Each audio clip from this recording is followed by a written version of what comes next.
Buenos días compañeros y docentes. En el día de hoy mi grupo, que está conformado por María Carolina Arteaga, Ángela Contreras y mi persona Lorena Pomares, vamos a explicarles la fisiopatología de la pancreatitis y los cuidados de enfermería a desarrollar en este tipo de pacientes. Antes que nada, como introducción tenemos que la pancreatitis es la inflamación del páncreas y esta se puede clasificar como aguda o crónica. Aparte de esto, si no se le da un buen trato o no se brinda la atención necesaria, pueden desarrollarse unas complicaciones como la necrosis del páncreas o la infección de este mismo.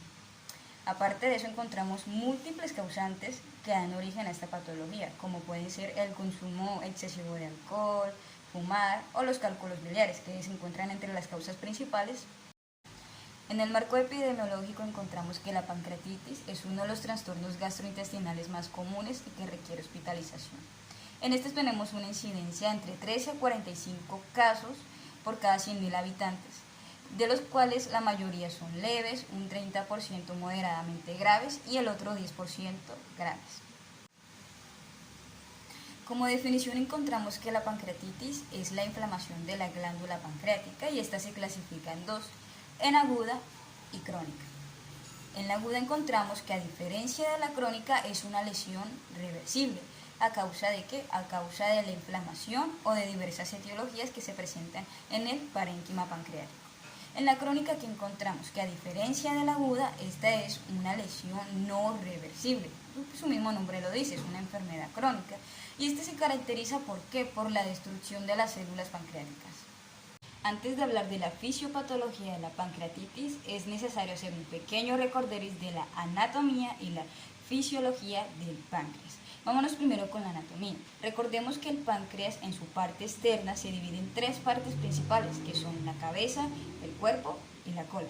En su parte interna encontramos lo que es el conducto pancreático, encontramos también un conducto pancreático accesorio, el principal, que es el conducto pancreático, también se le denomina conducto de Wilson, que este, junto con el otro conducto, el colédoco, que proviene de la vesícula biliar, estos se unen para crear la ampolla de Vater, que esta va a desembocar en el esfínter de Oro. En la fisiología del páncreas encontramos dos funciones muy importantes, una es de carácter endocrino y la otra de carácter exocrino. En la de carácter endocrino es cuando se da la secreción de insulina, glucagón o somatostatina, que estas van a ayudar en la regulación del azúcar corporal o la glucosa.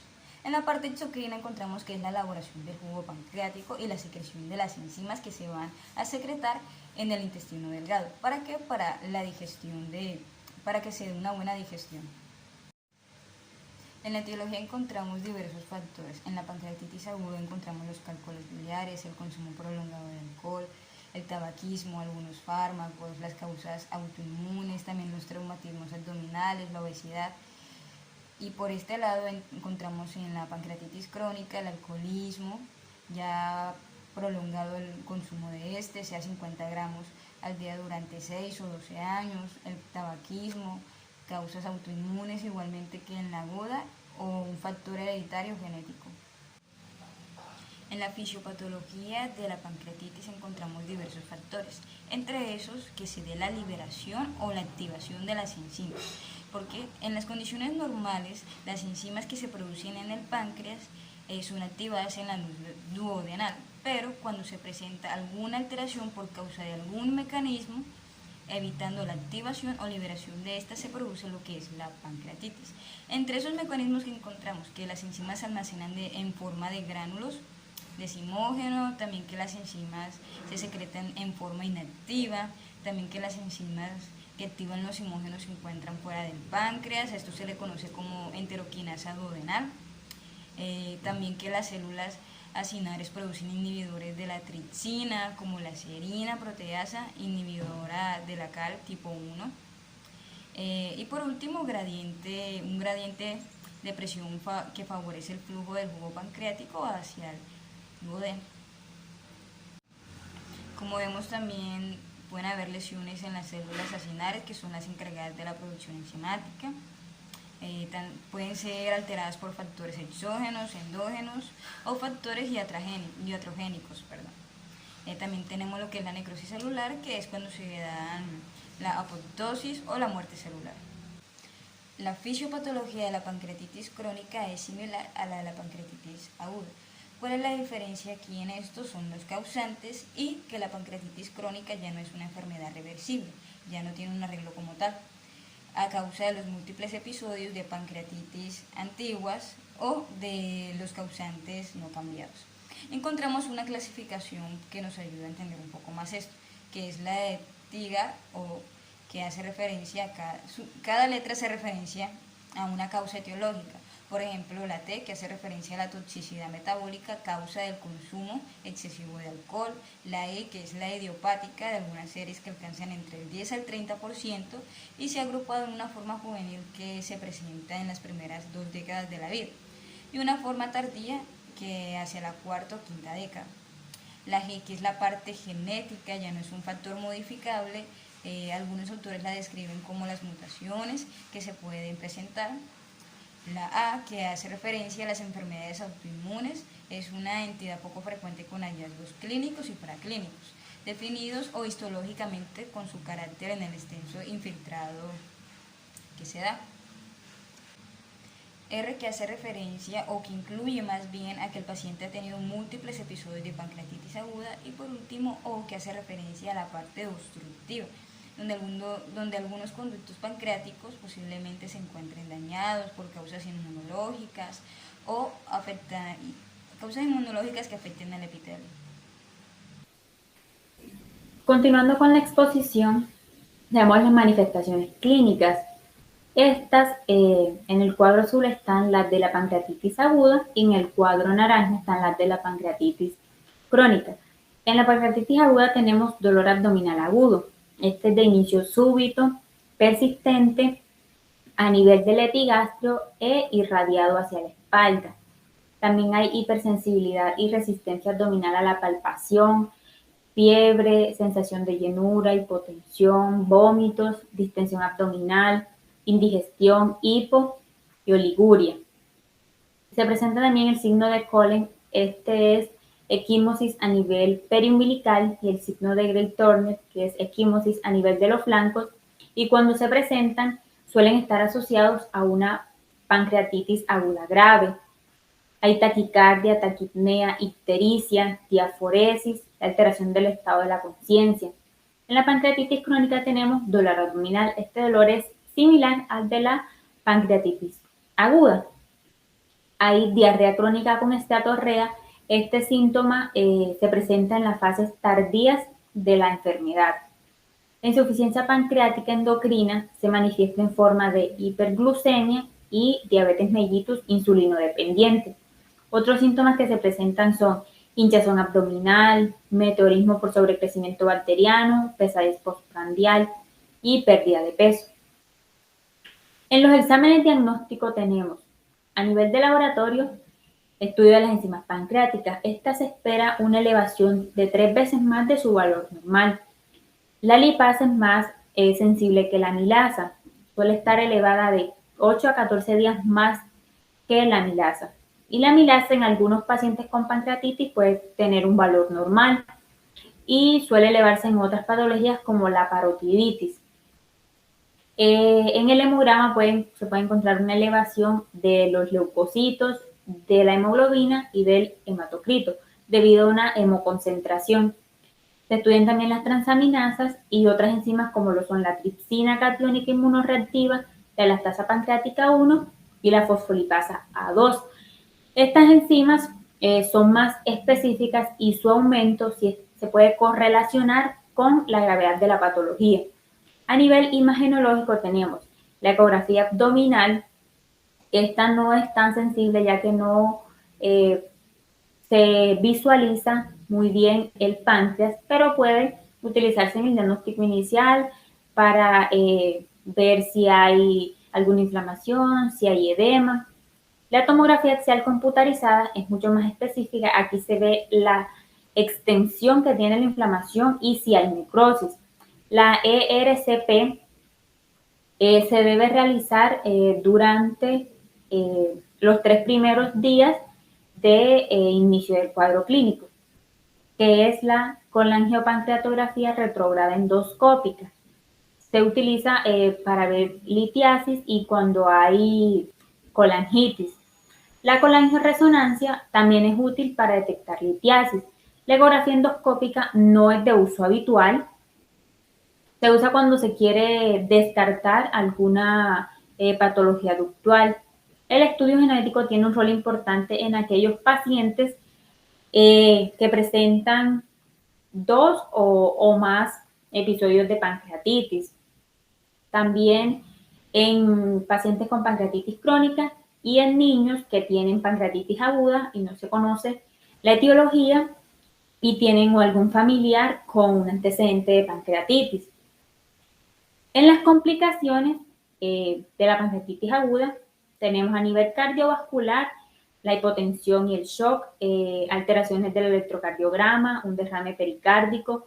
A nivel pulmonar tenemos hipoxemia precoz, atelectasia, derrame pleural, infección broncopulmonar, insuficiencia respiratoria y síndrome de distrés respiratorio del adulto. A nivel metabólico tenemos hipocalcemia, hipertrigliceridemia, hipoalbuminemia, hiperglicemia y acidosis metabólica. A nivel renal, oliguria prerrenal, insuficiencia renal aguda, necrosis tubular, trombosis de vena y arteria renal. En las hematológicas tenemos trastornos de la coagulación, trombosis vascular, coagulación intravascular diseminada. A nivel gastrointestinal hay hemorragias digestivas y translocación bacteriana. Y otras son necrosis de grasa alejada, encefalopatía y amaurosis súbita. A nivel local tenemos algunas complicaciones pancreáticas como la necrosis estéril, la necrosis infectada, colecciones pancreáticas, pseudoquistes, abscesos pancreáticos y fístulas pancreáticas. En las complicaciones no pancreáticas tenemos hemorragia retrointraperitoneal, obstrucción del duodeno, obstrucción biliar, isquemia del duodeno, isquemia del colon, perforación del duodeno y perforación del colon. En las complicaciones de la pancreatitis crónica tenemos adicción a consumir narcóticos por el dolor, ya que los opioides suelen ser el tratamiento para aliviar el dolor. Tenemos parálisis del estómago, también puede darse falta de vitamina B12, obstrucción de las vías biliares, dolor en los huesos, cáncer de páncreas. El cáncer de páncreas se puede presentar de 4 de 100 pacientes con pancreatitis crónica. Otras complicaciones a nivel anatómico son ictericia, colecistopatía, cirrosis colostática, hemorragias digestivas, pseudoquistes y abscesos. Y en los funcionales tenemos enteropatía con estatorrea y diabetes.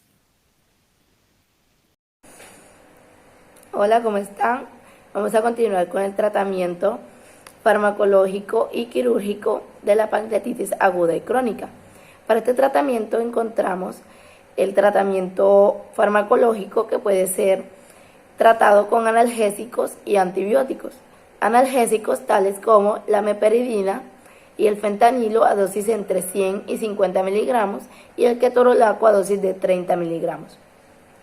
Los antibióticos podemos encontrar imipenem, meropenem a dosis de 500 miligramos y también podemos encontrar la ceftriaxona a dosis de entre 1 y 2 gramos y podemos encontrar la piperaciclina tazobactam a dosis de 4.5 gramos. Además, podemos encontrar un tratamiento quirúrgico, el cual puede requerir de una colecistectomía, ya que sea necesario extirpar la vesícula biliar completa, pero también se pueden realizar procedimientos como drenar líquido en caso de que el paciente tenga un absceso o un pseudoquiste. O también se podrá realizar la CEPRE para tratar la obstrucción o, en debido caso, extirpar los cálculos biliares que causan la pancreatitis. Bueno, continuamos con las escalas, las cuales nos van a permitir un mejor tratamiento de la pancreatitis.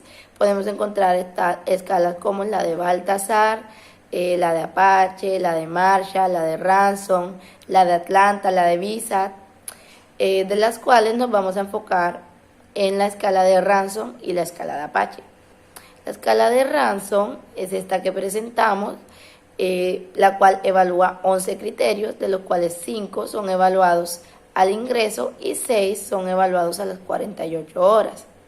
Esta escala dice que tan solo con 3 criterios de estos positivos podrán indicar una mayor gravedad en la situación de la pancreatitis o incluso indicar un deterioro más rápido hacia la muerte.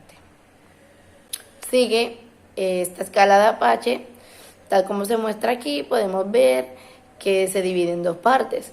La primera parte evalúa la parte fisiológica que conduce al deterioro o fallo orgánico, y la segunda va más dirigida a unas enfermedades de base y la edad, ya que estos criterios podrán aumentar el riesgo de morir o complicarse la pancreatitis. Bueno, de esta podemos inferir que siquiera 8 o más criterios pueden indicar un grado de gravedad que debe requerir inmediatamente cuidados de UCI el paciente. Pero si a las 48 horas es nuevamente evaluado y este indica que aumentó la puntuación, deberá considerarse que es una pancreatitis aguda grave. Y si disminuye, pues es una pancreatitis aguda leve. Bueno, vamos a continuar con los cuidados de enfermería al paciente con pancreatitis aguda o crónica. Para esto vamos a hacer una valoración inicial en la cual vamos a hacer una recolección de datos, vamos a hacer una entrevista, vamos a verificar las alergias o los medicamentos que se encuentra tomando el paciente. Además, también vamos a hacer un control de signos vitales, de su tensión arterial, frecuencia cardíaca, saturación de oxígeno y también temperatura, de las cuales tenemos que estar muy vigilantes para evitar un fallo cardíaco. Tenemos que estar muy pendientes de que no haya aparición de hipotensión o de saturación de oxígeno. Además, vamos a realizar control del dolor. En los cuidados de enfermería serán aplicar la administración del medicamento prescrito en la orden médica. También vamos a realizar cuidados de estos pacientes que se encuentren encamados, ya que es muy importante su higiene, su movilización para la prevención de úlceras por presión. También vamos a realizar cuidados en su nutrición, ya que estos pacientes normalmente les retiran la vía oral, por lo que será necesario una nutrición parenteral o enteral. También vamos a tener que realizar cuidados a su control o balance hídrico, para los cuales tendremos que canalizar 2 vías periféricas para poder mantener un estado adecuado de líquido intravascular. También en caso de que el paciente no pueda orinar por sí solo, tenemos que hacer la recolección por medio de una sonda vesical, y pues en caso de que se presenten hemorragias muy graves, será necesario tener todos los cuidados a la hora de una transfusión sanguínea. Bueno, y por último vamos a presentar lo que es un flujograma, que hace referencia a la atención intrahospitalaria que se le puede brindar a un paciente que tenga signos y síntomas de una pancreatitis, como primero las pruebas iniciales, los laboratorios, radiografías o un ecoabdomen. En los laboratorios, que miramos como primordial las enzimas, en qué cantidad están producidas, miramos el nivel de la amilasa y de la lipasa, y lo que es el hemograma. También se brinda un tratamiento inicial por si el paciente presenta dolor, que es lo más común, el dolor abdominal. Se administran analgésicos, un emesis, o si hay fallo de otro órgano. Si esto se confirma para pancreatitis aguda, se aplica la escala de Ranson o la escala de Glasgow. Si da para pancreatitis leve, simplemente se lleva a planta, se mantiene en observación.